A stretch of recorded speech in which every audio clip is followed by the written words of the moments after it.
ঈদ যত এগিয়ে আসছে ততই আলোচনায় আসছে ব্যতিক্রমী নাম আর অদ্ভুত বৈশিষ্ট্যের পশু।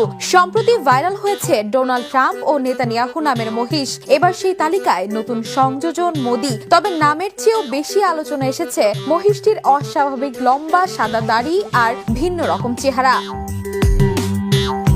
নারায়ণগঞ্জের একটি খামারে দেখা মিলছে অ্যালবিনো জাতের বিশাল আকৃতির এই মহিষটির। পুরো শরীর জুড়ে হালকা সাদা আভা আর মুখের নিচে ঝুলে থাকা লম্বা সাদা দাড়ি, যা সহজেই নজর কাটছে দর্শনার্থীদের। ঈদ সামনে রেখে প্রতিদিনই নানা বয়সী মানুষ ভিড় করছেন শুধু এক নজর মোদিকে দেখতে।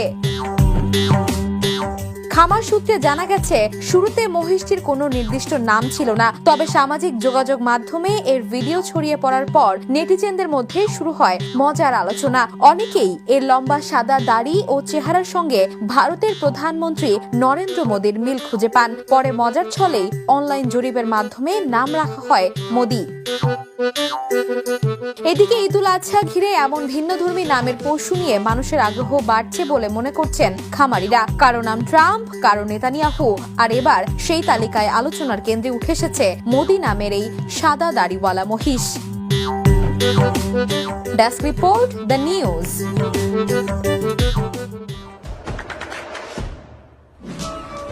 দেশে দেশে সবার সাথে দ্য নিউজ।